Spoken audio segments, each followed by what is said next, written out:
I'm in the big leagues, so they don't miss me. Ballin' like Houston, ayy, feeling like Whitney.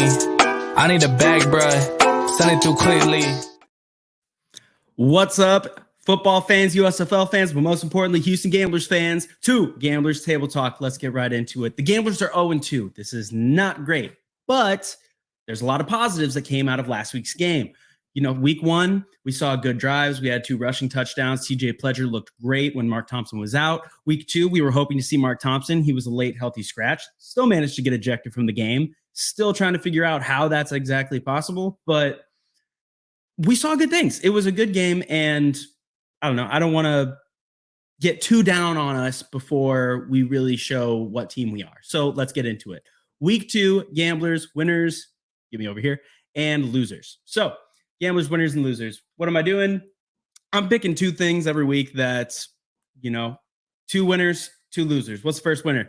The first winner is going to be Justin Hall. Justin Hall with pass catching. He had 8 receptions, 110 yards, 2 touchdowns. Should have been 3. Mike Pereira, I'm looking at you. They took it away. That play was baller. Let's see. Oh, they got a great picture right here of his hurdle. Then they have T.O. Redding putting the crown on his head. Man, he looked so good. He was exactly who we thought he would be. This play right here, he definitely should have been a touchdown. He hurdles Jerry Elder, reached out for the end zone. Mike Pereira took it away. But wow, this play shows that we got our guy. Everybody was very confused. They said, why did JoJo Ward get cut? JoJo Ward was supposed to be our deep threat. He was supposed to be our speed guy last year, but he got cut after the second scrimmage or after the first scrimmage against the Stallions. And everybody said, wait, why is JoJo Ward going? He's supposed to be our speedster, our deep threat. Well, because of this guy, because Justin Hall is him, and I am so glad that we got him. Now, winner number 2, Anthony Ratliff Williams. Not only did he get the special teams player of the week, deservingly so, the guy had a bunch of kick returns because, well, we had 38 put up against us, so that's a lot of touchdowns for him to be returning on. But he was averaging over 40 yards a return. He was putting us in great field position, a big reason that we were in this game. And because of this great touchdown, I mean, if we're talking winners, I almost put Kenji Bahar. His 2 interceptions brought him back because, well, let's face it, his last interception really lost us the game, sadly. But he had these great touchdowns. Anthony Ratliff Williams, he's picking up right where he left off. He was the completion leader last year, or the receptions leader last year for the Gamblers. Now he's coming back in. He had 95 yards, 4 receptions, and a touchdown. He had special teams player of the week. That didn't even have to do with his receptions and touchdown. The dude is on fire. So now we go to the losers. Loser number 1 is our rush defense. 2 weeks in a row, we are not looking good against the rush. What did Wes Hills have? Wes Hills had 110 yards on 18 rushes and 3 touchdowns. His longest rush was 19 yards. He didn't break a big one like Reggie Bush did against the Stars, or not Reggie Bush. Reggie Corbin looked like Reggie Bush. He could have put up big numbers against us in week 1, but we kind of stifled Reggie Corbin. But in week 2, we absolutely showed that we are unable to plug up the holes. If the defense is going to be on the field a lot, if, say, the offense can't stay on the field, or if the offense is scoring really quick, the way they did with the 2 touchdowns to Justin Hall and the touchdown to Anthony Ratliff Williams, just getting long touchdowns. The defense comes back out. They're tired. They cannot stop the rush. Wes Hills, he was a name people didn't even know going into week 2, really. They were not paying attention to him. I play fantasy. He was not starting on anybody's roster. He came in and he got 3 touchdowns in the game. I mean, we got to get better at that. That's not good. Our defensive line looked pretty good in week 1, and it was our secondary that was a problem. Our secondary actually wasn't too bad this week. I know Sage Surratt had a huge game, but I mean, honestly, MBT had to get a first down or the game was over. We stopped him. But then Kenji throws a terrible interception, and the game's over anyway. But let's go to it. Left tackle issues persist. Oh, my gosh. Last week, what we said was that Breland Speaks was absolutely owning our left tackle, was owning Brandon Hittner, was owning Avery Genesee. And we thought, okay, well, this week, maybe that won't happen. There's no Breland Speaks. No, Avery Genesee was still getting turned like a turnstile. We have to figure out how to scheme for double teams on the left side. We have to figure out how to scheme around that weakness in the line. It just doesn't look as solid as it should. Do I believe in Avery? Of course I do. I believe that Coach AG is going to get going, and he's going to be able to block that left side. I believe Andy Townsend is going to have this O-line looking absolutely perfect by the time the playoff push comes. Right now, didn't look that way. So those are my winners and losers. Then Houston Gamblers posted, they released running back Devois Whaley. This is upsetting. Devois is a friend of the show. I love the man. I think he's a great character player. There's some talking going around that the Gamblers have been looking at 7 different trades in the first 2 weeks, all on offense.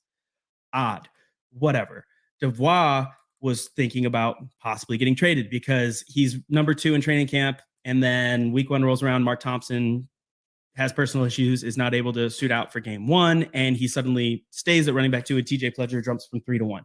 Now, TJ looks great. That's good, but I understand the upset nature of Devois, and it didn't work.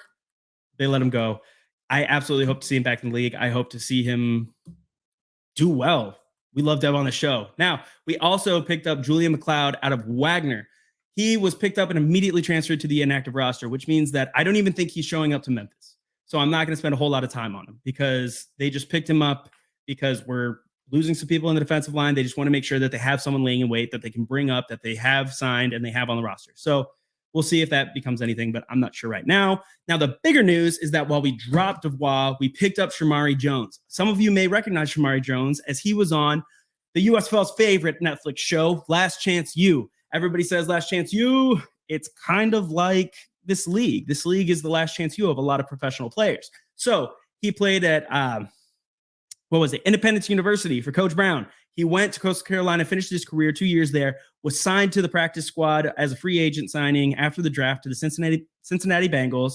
And then now he's here, and I assume he will be running back 3. But he is there in case Mark Thompson goes 3 for 3 and is not suited out this week, and we need someone because TJ Pledger, oh my gosh, the man, the myth, the legend, the beast. I posted about it. I have the utmost respect for this man. How many rushing attempts did we have this week? We had, let me look at this. Wow, 18 rush attempts. All 18 were TJ Pledger. And he was receiving as well. He also had 2 receptions for 26 yards. He was targeted twice. He was the only running back on the team. So unless we were running empty set, TJ Pledger was in, and he was in that backfield, and that's ridiculous. We should not only have 1 running back active on Saturday, Sunday. We should have at least 2. We have 3 on the roster. We had 4 in training camp. We cut it down, and now we've dropped another, and Mark still hasn't even suited out for a game. So we have to do better. Mark has to show up. If he does not show up, TJ's the man. We roll with him. He's been looking great, and Shamari is the backup, and we trust Shamari. He looks good. He's coming out of Coastal Carolina. He was great at Coastal. I love their logo, by the way. This is a good pickup. I'm absolutely okay with this. Mid-season running back is one of those things that a week is enough time to come in and make a little bit of a difference.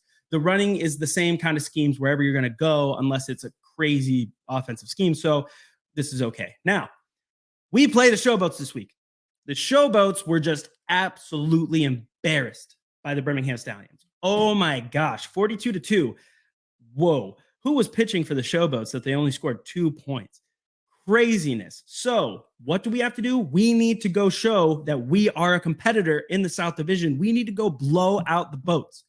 Blow out the boats. We got to go. Key number 1, fatality. Finish him. We got to get the lead early. We need to finish them. They showed their colors last week. They showed their true colors. It's not just the Showboats blue and yellow. They showed that if you get up on them, if you're causing turnovers, they will give up.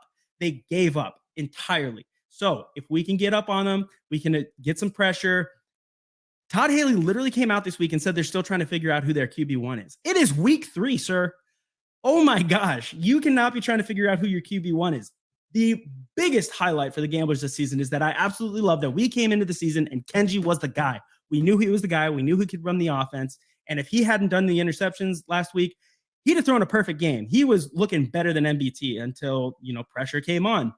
So we need to get the lead early on the Showboats. They will give up, and we will take the win. And then that is what we have to do. We have to win. We can only afford maybe 1 or 2 more losses before playoffs might be out of the picture. You're looking at the 3-letter league. A 7-3 team just didn't make the playoffs. So we got to make sure that we are on our A game going forward. Now, number 2, contain the NFL running back, Alex Collins. When I saw that this man was signed in the league, I was so entirely confused because I've started this man on fantasy in NFL. This guy was a legitimate running back for the Seattle Seahawks. So why is he in the USFL? I don't know, because he got a little older. He lost a step, and Todd Haley said, I want to win, get me USFL or NFL veterans. And they went and got Alex Collins. He's looked pretty good, but he's been kind of contained. He hasn't had many huge breakout runs. He's not blown away the field the way a lot of people thought that he would. We need to keep that trend going. He's not going to beat us. We looked terrible run defense-wise against West Hills. We cannot have this happen again with Alex Collins. All right. Now, key number 3, keep the offensive intensity from week 1. Now, while I don't like the fact that we only had one running back, the thing that I do think was well about it was it kind of forced us to pass the ball. We could not run the ball 50% of the time with TJ Pledger because he was the only running back. There was nobody to come in. Week 1, Devois Whaley had 5 carries. He was taking some of the pressure off of TJ Pledger. In week 2, it was just him, and it really forced Eric Price, Mike Price's son, up in the box to say, hey, we need to air the ball out. This is what we've got. This is what we need to do. So he kept the ball in the air. We saw 2 touchdowns to Justin Hall, should have been 3. We saw the great touchdown to Anthony Ratliff-Williams. Kiki Chisholm got his name in the game. Tio Redding for 2 weeks in a row went without a catch, but with a pass interference called on the defense when he was trying to catch the ball. So it's kind of like a walk in baseball. We'll take it. So whatever. But he's moving it around. Josh Peterson, Clint Sig, Kiki Chisholm, Justin Hall, Anthony Ratliff-Williams. These are all happening.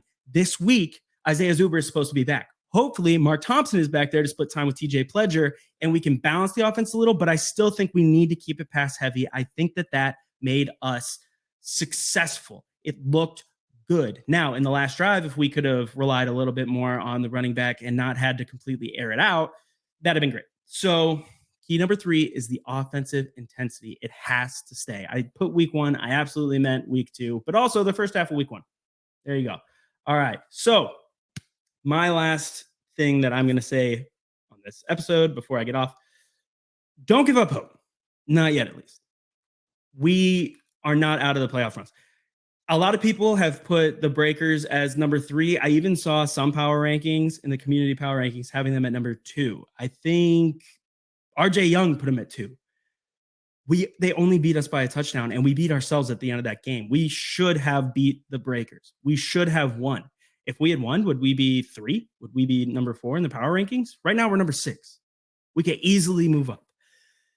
We just have to get a couple wins moving forward, and then we'll be right back in this race. So don't give up. It's all good. Kenji Bahar looks a lot better. I asked him in the press conference, do you feel like you've settled in? Do you feel like you're getting to know this offense and like it's clicking? He said, yeah, I think it was kind of fun. He said, yeah, the whole team, I think, clicked in the offense. It just looked better this week, but we didn't win, so it doesn't matter. Now, it does matter, Kenji, because what can you do? You can build on that. It's a block. It's like 1-0 mentality every week. So then we're going in next week, 1-0. We have to keep this intensity. We have to keep looking like we know what we're doing. Like this is the offense that the Houston Gamblers run, and they know how to run it. If they do that, we can make the playoffs. And then all we got to do is probably beat the Stallions. So let's do it. I think we can. I think the Gamblers are in okay position right now. We're looking good. All you got to do is get hot at the right time. And week 3 is perfectly fine to absolutely go off in Memphis, shut down the home crowd. It's not great for the league, but it's great for us. And it's great for a team that should be in Houston next season. So I've said a lot and I expect a lot. Let's go, Gamblers. We're all in on week 3, baby. I'll see y'all next time. I'm in the big leagues, so they don't miss me. Ballin' like Houston, hey, feeling like Whitney. I need